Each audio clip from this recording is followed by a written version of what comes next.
My Lords, I rise chiefly to speak to Amendment 121E, which appears in my name, which hasn't been addressed yet, but that very much fits, I think, as a package with two amendments that have been already widely addressed, the Noble Lord Addington's on playing fields and the blue and green spaces with Noble Lady Baroness Willetts. And I think these three really fit together as a package. My amendments, which is the same as the one that I brought at committee, seeks to ensure that planning authorities take all practicable steps to ensure sufficiency of play opportunities for children. Now, I think the Noble Lord Krebs just made the case.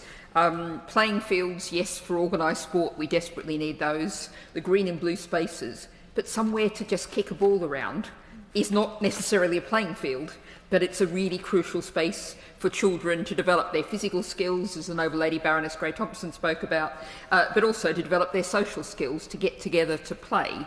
Now, I spoke quite extensively at committee, and I'm not intending to repeat everything I said then. I'm going to pick up a couple of points that were raised then to take them forward, but I will just begin by apologising to the Noble Lord the Minister, who did make great efforts to reach out and have a meeting with me before this report stage, but I'm afraid his emails arrived just before and as I was in Ukraine with limited communications, and it's entirely my fault that meeting didn't happen. I apologise for that. That was the circumstances. But I think this is not just my amendment, it's not my amendment at all, really. At committee, the Noble Lord Addington sort of asked where did this come from, and I said then that it came from Play England. And if you look at the history of that, I think it is worth tracing through this a little. The 2024 manifesto was the first, from Play England, was the first to call for play sufficiency legislation.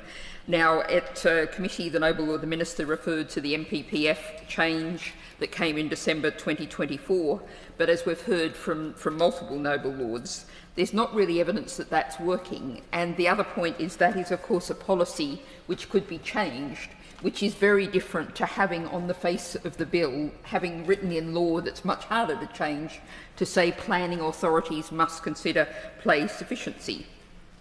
Now, as I said at committee, this was debated quite extensively by the standards of the other place, and there was broad expressions of support for it.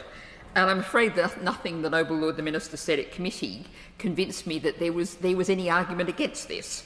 And I also do just want to note that the Noble Lord committee asked at committee, was I aware that there is an APPG on play?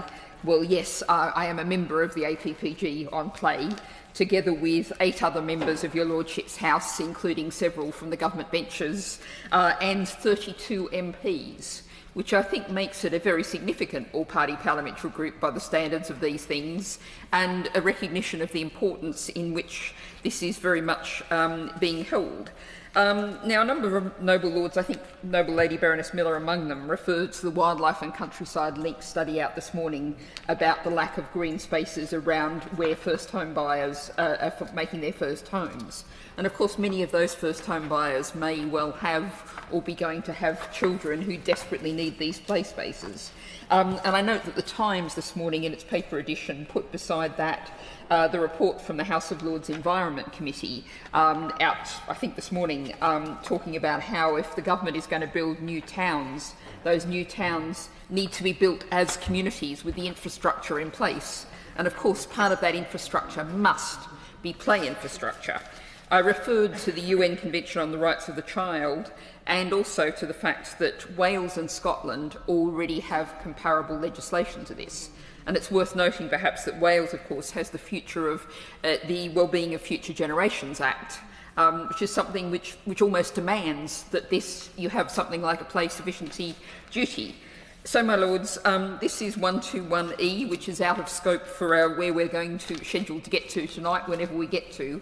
I will listen very carefully to what the Noble Lady, I think the Minister, says this time. I'm open to consideration, but I certainly reserve the right to put this to a vote, because I believe this is absolutely crucial and very broadly supported when we come to it on Wednesday.